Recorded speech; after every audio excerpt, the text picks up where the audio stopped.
Continuamos con el estudio Revelaciones del Apocalipsis, la revelación de Jesucristo.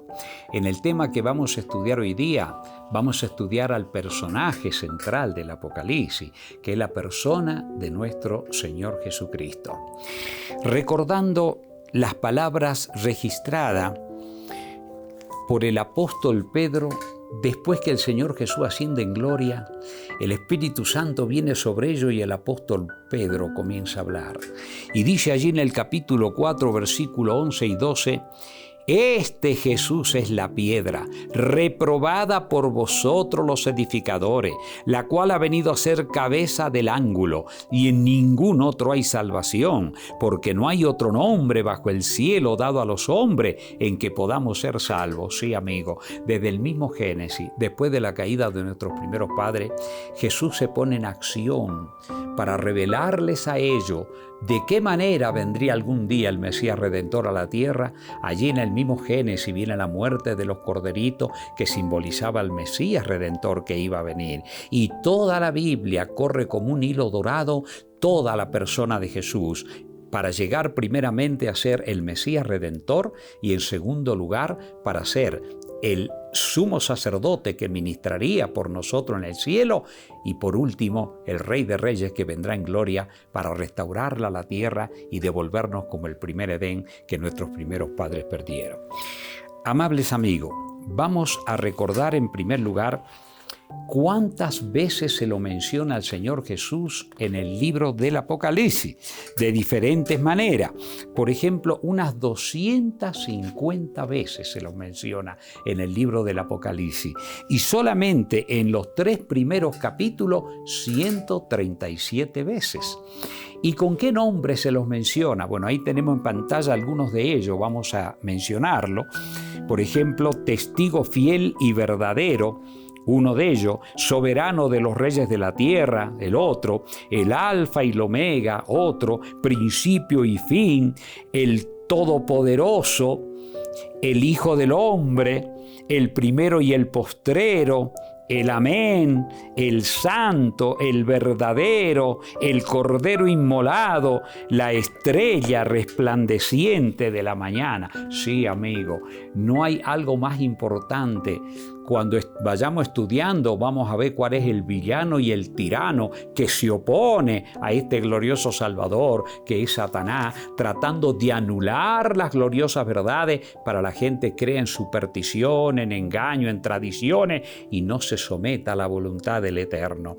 Así que, por lo tanto, ahora vamos a ir al capítulo 1 nuevamente, y vamos a recordar cómo fue aquella visión y luego vamos a ir viendo los detalles de la misma.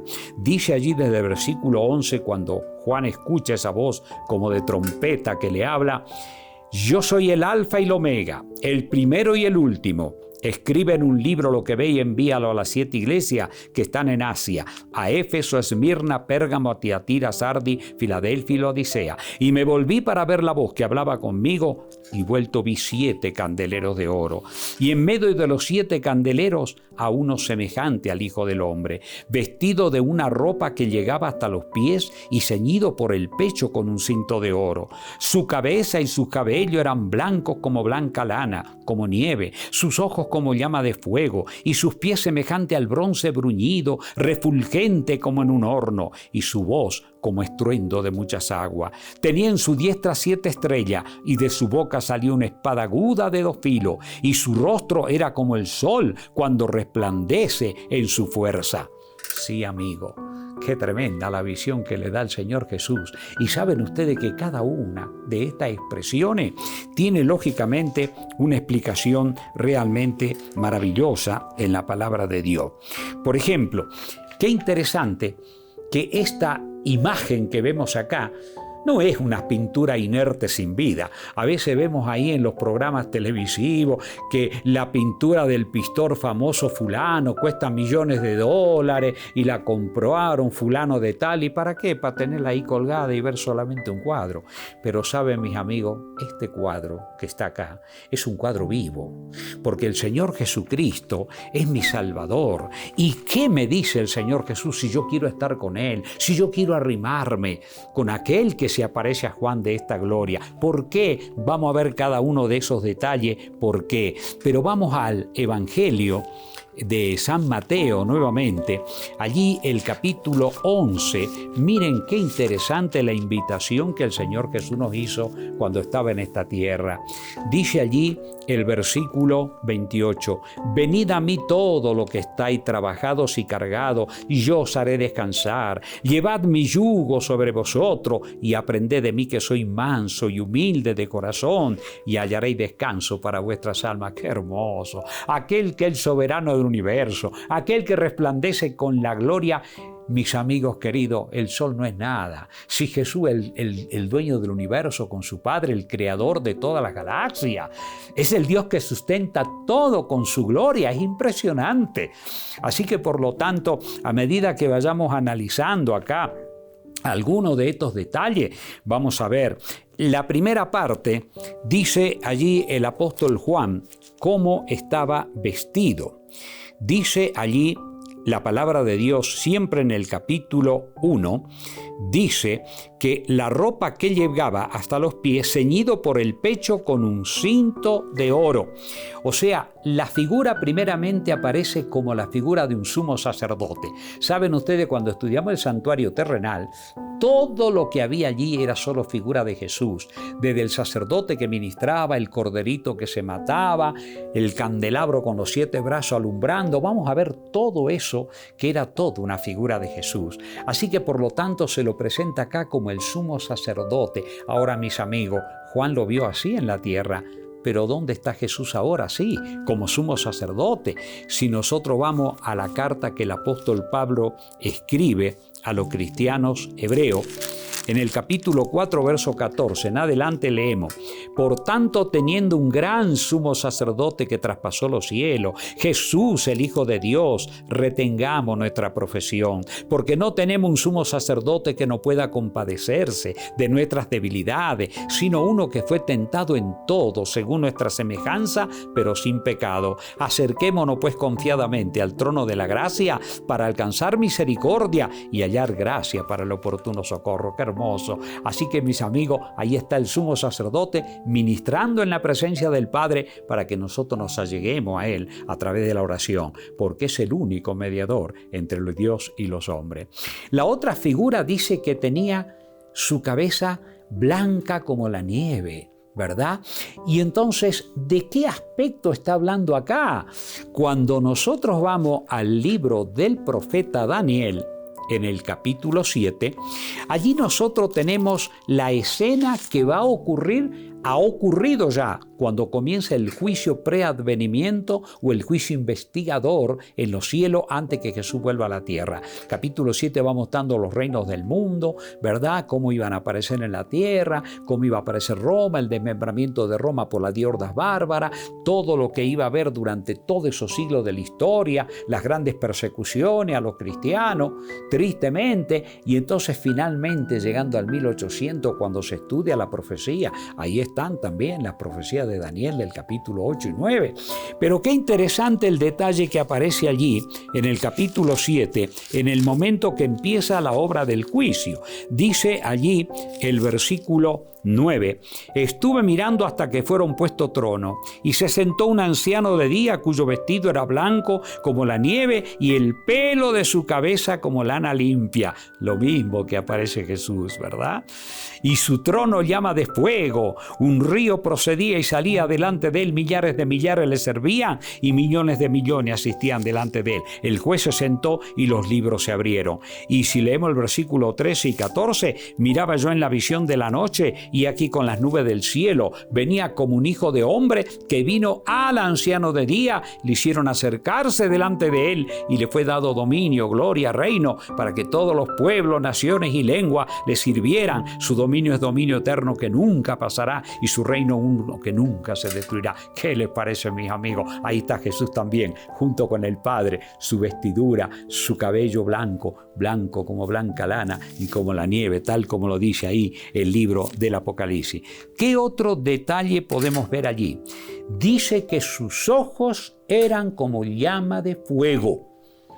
¿Qué significa esa figura viendo a nuestro Señor Jesucristo con sus ojos como llama de fuego? Bueno, vamos a leer el Salmo 34. Vamos a ir allí al Salmo 34. Vamos a leer el versículo primeramente 15 del Salmo 34. Dice allí la palabra del Señor lo siguiente: los ojos de Jehová están sobre lo justo y atentos sus oídos al clamor de ellos. ¡Qué hermoso!